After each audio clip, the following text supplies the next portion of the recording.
Hey everybody, this is Modern Refugee. I am going to do something a little bit different with you guys here tonight. I am going to do a sort of an evening prep chat, talk about some of the things that I've seen here in the last 24 to 48 hours while I'm having a little glass of my homemade hard cider. And the first thing is the strike is over with, and seems to be calming down in that aspect, but they pretty much kicked the can down the road. So January, this situation could come up again. So that's something that we got to keep in mind. And I started seeing a lot of people talking online about people panic buying like they did back in 2020, toilet paper especially.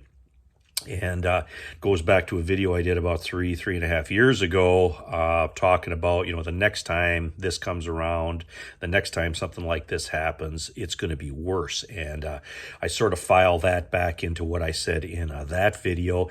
Everybody that lived through 2020 now has seen a little bit of that SHTF panic buying, kind of see the true nature of people. And that seemed to have started to kick in again, and people are going into that panic mode. So I'm pretty confident that no matter what happens for pretty much the rest of my lifetime, there is going to be people who are on edge anytime something happens, and you're going to see that panic buying happen over and over and over again, whether it's food, whether it's fuel, whether it's ammunition, take your pick. Those things I think are here to stay. And that's another thing that I wanted to talk about, is sort of the OPSEC of, going out and getting your supplies and groceries and stuff now. People are much more hyper aware now of, people buying a lot of stuff and taking a lot of supplies off the shelf. And the thing with that is it's an OPSEC thing, and I did another video on that 2 years ago that I called Tradecraft, kind of the Tradecraft of prepping. I just don't do that anymore. I don't go out and buy a lot of stuff. I don't think I ever did, really. I would always buy small amounts, If I needed one can of something, I bought two, and then I put the one up. I always did it kind of slow and on the low key to build up my pantry. Another thing that I do is I always have a blanket or something like that. My wife does too in her vehicle. Whenever we go and get a cart of groceries, we will cover that up inside the vehicle. We don't want to advertise that we just, bought a whole cart of groceries, and we don't sort of advertise to make us a target. And I think... I seen another couple reports where people were sort of barking at people who had a lot of stuff in their cart like that. I think people are just opening themselves up to potential trouble if they conduct themselves in that way now, because it's just going to get worse. We got through this strike thing here, but, we still have the election. We still have a lot of conflict. And fuel is another thing that is... I've seen it and I've heard about it and I've read reports on it.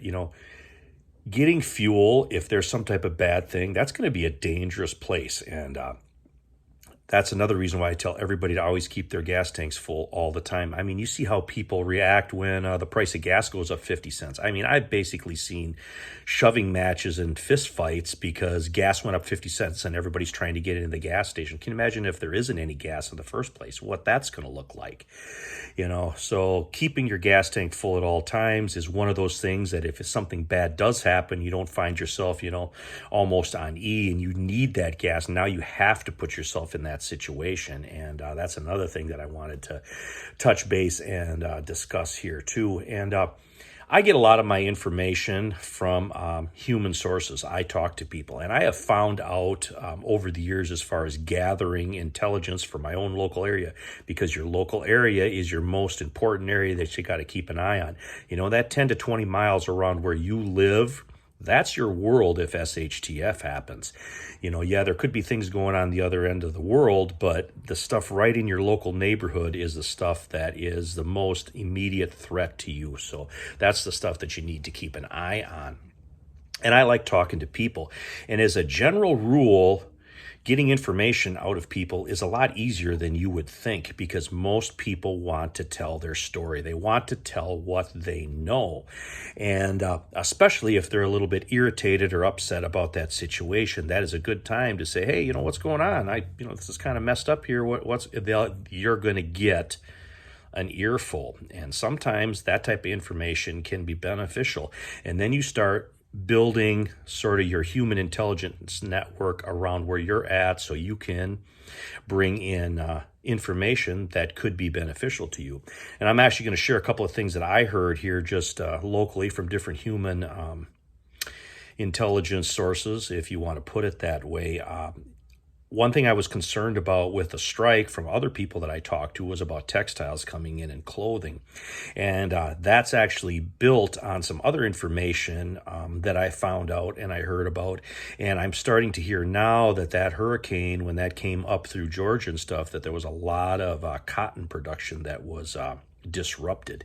Now, I don't live in Georgia, so I can't confirm that myself, but it seems logical that there could be some issue with that there could be shortages. And that's another thing.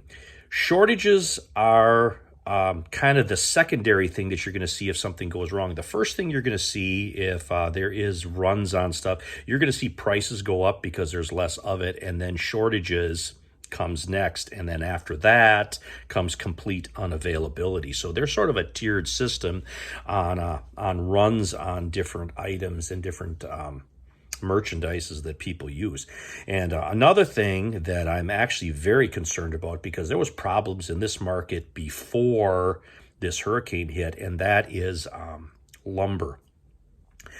I've talked to a lot of people in the lumber game too, and there is some like OSB and plywood and stuff right now that's before this whole thing happened down south that was already hard to come by. Now you're going to throw in all the people that are going to try to reconstruct their homes and their lives in that terrible tragic incident. And there's going to be even more strain on that lumber system. And then too, there is a lot of lumber and different things and building materials, construction materials that get imported. So if that strike would have kept going, that would have compounded some of that. And I believe that is part of the reason why that strike has kind of calmed down. They kind of settled that, because I think all the sides involved realized that the optics on that was bad, and there was going to be some kind of backlash if they kind of kept up that behavior. So every one of those situations, they want the public to be on their side, because that makes it better for them. They always want public opinion. They always want the public to be on their side. And if they're doing something that looks bad, they're going to go ahead and try to correct that. So I think that's part of one of the underlying reasons why perhaps that strike has kind of simmered down here a little bit. But I just wanted to kind of discuss some of these things here with you guys tonight. Just some things that I have mentioned in the past that seem to be unfortunately coming true, and just talk about general preparedness. But anyway, this is Modern Refugee. Appreciate all my subscribers out there. Hope you guys enjoyed this little evening chat with me here tonight, and you guys have a good one.